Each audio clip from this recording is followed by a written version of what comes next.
ನನ್ನ ಹೆಸರು ಚೈತ್ರ. ತೃತೀಯ ಬಿಕಾಂ ಸರ್ಕಾರಿ ಪ್ರಥಮ ದರ್ಜೆ ಮಹಿಳಾ ಕಾಲೇಜು ಚಿತ್ರದುರ್ಗ.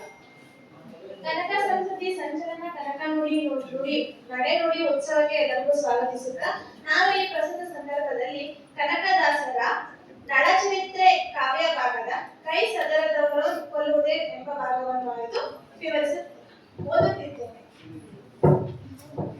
ಆ ಕಡಲ ತೀರದಲ್ಲಿ ತರಗಳು ಅನೇಕವರದರೊಳಗೊಂದು ರಾವಿನೊಳು ಏಕ ವೃಕ್ಷದ ನೆರಳಿನಲ್ಲಿ ನವ ಕುಸುಮೆ ದಿಕ್ಕೆಯಲ್ಲಿ ಆ ಕಮಲ ಜನತುರಗ ನಿದ್ರಾವ್ಯಾಕುಲದಿ ಮನಗಿರಲು ಕಂಡ ಶುಭಾಕರೋನ್ನತ ಶುಭ್ರ ತೇಜದ ರಾಜಹಂಸವರು ಅರುಣಮಯ ದಾನನದ ಪದಯುಗ ಗರಿಗಳನ್ನು ತದವಳ ದೇಹದ ಪರಮ ತೇಜ ತೊಳೆಸುವ ಹಂಸೆಯ ಕಂಡು ಬೆರಗಾಗಿ ಹರಹರ ಇದರ ಆಯುಧವ ಮುರಹರನು ತಾನೇ ಬಲ್ಲನೆನುತ್ತ ಅಕ್ಕರದಿ ಮೆಲ್ಲನೆ ಕರವ ನೀಡುತ್ತ ಬಿಡಿದ ಹಂಸವನು ಒದರಿ ಕುಣಿಯೋಲ್ ಅಸ್ತದೊಳಗದ ಕದಲದಂತಿರೆ ಪಿಡಿಯಲ್ ಅರಸನ ವದನ ಕಮಲವ ನೋಡಿ ಎದರಿತು ಬಹಳ ಭೀತಿಯಲ್ಲಿ.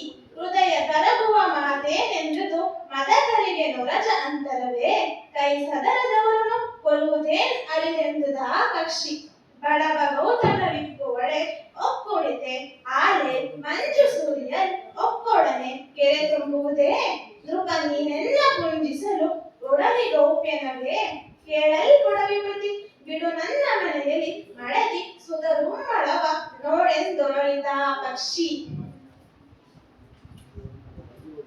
ಇದು ಅರ್ಥ ಏನೋ ಗೊತ್ತಾಯ್ತಲ್ಲ, ಹೇಳ್ತೀಯಾ? ಒಂಚೂರು ಸಾರಾಂಶ ಹೇಳಿದ್ರೆ ಸಾಕು, ಟೈಮ್ ಹೋಗ್ತಾ ಇದೆ. ನಳಚರಿತ್ರೆಯಲ್ಲಿ ಅವರು ನಳ ಮಹಾರಾಜನು ರಾಜಹಂಸನ ಕಾಡಿನಲ್ಲಿ ನೋಡ್ತಾನೆ. ನೋಡಿದಾಗ ಹಂಸನ ನೋಡಿದಂತಹ ರಾಜನಿಗೆ ಅದು ತುಂಬಾ ಇಷ್ಟ ಆಗುತ್ತಾನೆ, ಒಲಿಸ್ತದೆ.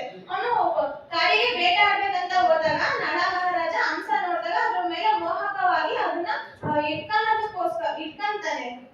ಹಂಸನ ಇಟ್ಕೊಂಡು ಅದನ್ನ ತಗೊಂಡೋಗಿ ನೋಡ್ತಾನೆ. ಅದಕ್ಕೆ ಹಂಸಕ್ಕೆ ಎದುರಿಗೆ ಆಗುತ್ತೆ, ನಾನು ಕರ್ಕೊಂಡು ಹೋಗಿ ಕೊಲ್ತಾನೆ, ನಾನು ಬೇಟೆ ಆಡಿದ್ದಾನೆ ಅಂತ ಅನ್ಕೊಂಡ್ರು. ಅದು ಏನ್ ಮಾಡುತ್ತೆ, ನಾನು ಬಿಡಿಸ್ಕೊಂಡು